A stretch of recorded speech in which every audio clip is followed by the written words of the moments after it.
자, 48번째 영화 까뮤 클로데 얘기해 보도록 하겠다. 이 영화는 1988년작이고, 뭐 제목처럼 이제 여성 종합가 까뮤 클로데의 어떤 생애를 그린 영화라고 할 수 있다. 영화는 로댕을 만나는 시점부터 해서 로댕과 결별하고 그 정신병원에 가기 전까지의 모습을 이제 보여주고 있는데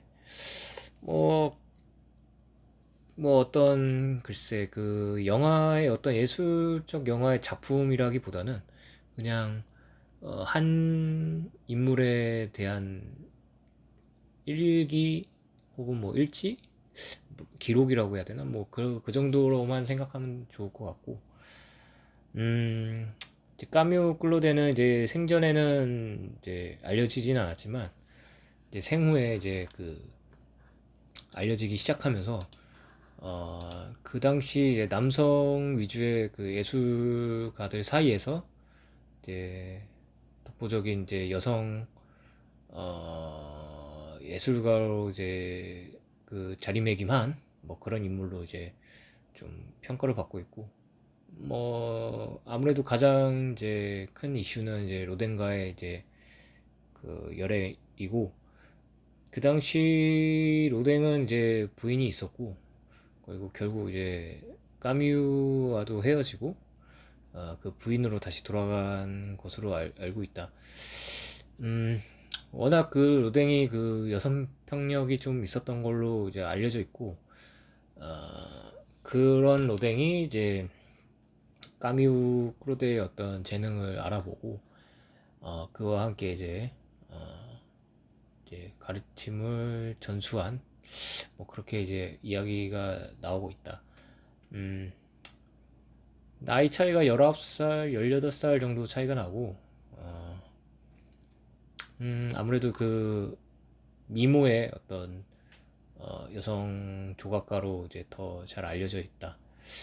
개인적으로 이제 그 까미우 크로데 작품들을 좀 찾아봤는데, 내 생각에는 그 로댕의 작품과 얼핏 좀 유사한 부분도 있다고 생각이 들고, 하지만은 그 디테일적인 면에 있어서 로댕의 작품이 월등히 좀 우월하다는 개인적인 생각을 갖고 있고 까미 꿀레델은 그런 점에서 조금 약간 부족하다는 생각이 들었는데 영화에서도 좀 내 생각과 동일한 그 로댕의 대사가 한 두 마디 정도 나오는 걸로 나와서 좀 공감이 됐고 음, 그렇다 뭐 영화는 이제 로댕을 만나고 이제 그와 이제 열애를 하면서 작품 활동을 하다가 이제 좀 헤어질 무렵에 임신을 했지만 이제 사산이 되고 그 굉장히 그 귀여워해줬던 자신을 귀여워해줬던 아버지가 세상을 떠나면서 점점 이제 그 신경증과 뭐 망상 뭐 이런 정신질환에 걸려서 정신병원에 가게 된다는 뭐 그렇게 이야기는 끝이 나는데 영화에서는 이제 그렇게 끝이 나고 그렇게 정신병원에서 30년을 보냈다 뭐 이런 식으로 이제 나오고 그 이제 2013년작에서도 이제 30년을 보냈다라는 걸 좀 강조하면서 이제 끝을 맺는데 30년을 그러니까 병원에 있었다는 거를 보다는 나는 이 그녀가 장수했다는 것에 좀 포커싱이 좀 가서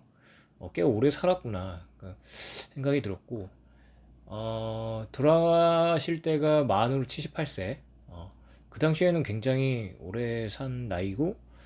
심지어 전쟁 중이었고 1차 세계대전과 2차 세계대전 아마 그 전쟁을 피해서 이제 병원도 옮긴 걸로 아는데 43년에 돌아가셨으니까 거의 전쟁 끝 무렵에 이제 어, 돌아가셨고 어쩌면은 전쟁 때문에 거기 계속 있었던 걸 수도 있고 어, 돌아갈 집이 없으니까 그 폴이라는 남동생이 좀 중요하게 나오는데, 폴과는 굉장히 이제 어릴 때는 친했지만 점점 이제 그 영화에서는 노덴과 이제 연인이 되면서 점점 멀어지는 그런 이제 모습이 나오고,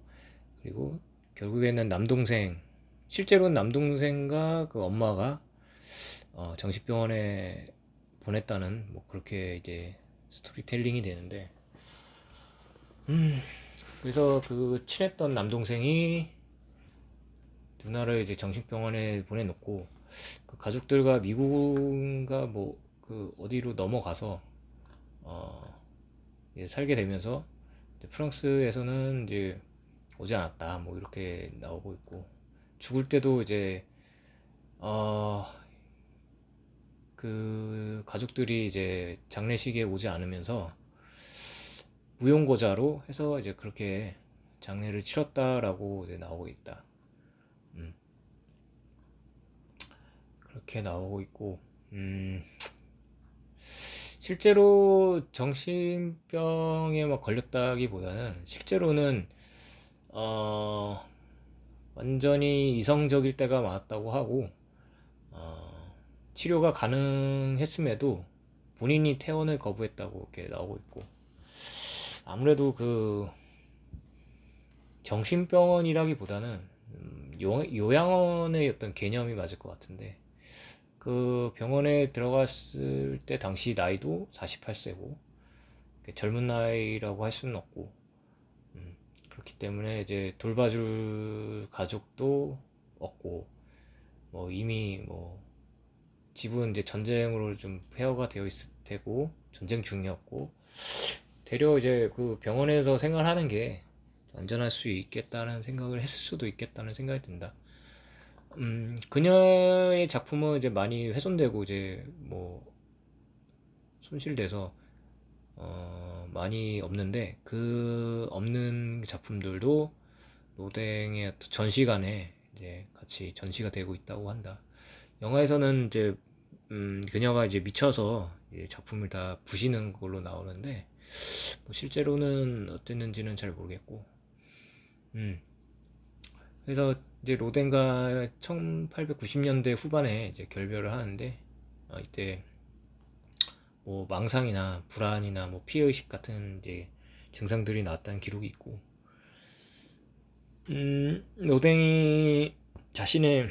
아이디어를 뺏어갔다라고 반복적으로 이제 말을 했다고 하는데, 이 부분은 이제 영화에서도 좀 언급이 된 부분인데, 이제 그 로댕과 그 클로데가 이제 싸우는 장면이 있는데, 거기서 이제 아이디어를 훔쳤다고 이제 뭐 그런 언쟁을 좀 벌이는 부분이 있었고, 음, 실제로 이거는 내 개인적인 생각이지만 실제로 그랬을 수도 있겠다는 생각을 하고 있다. 왜냐면은 항상 예술가가 뭐 아이디어가 막 샘솟고 그렇지는 않기 때문에, 로댕 정도의 나이가 되면 이제 뭐 아이디어 고갈이 나올 수밖에 없고, 되려 이제 막 샘솟는 아이디어가 있을 그런 나이에 까메 클로데를 제 생각을 음,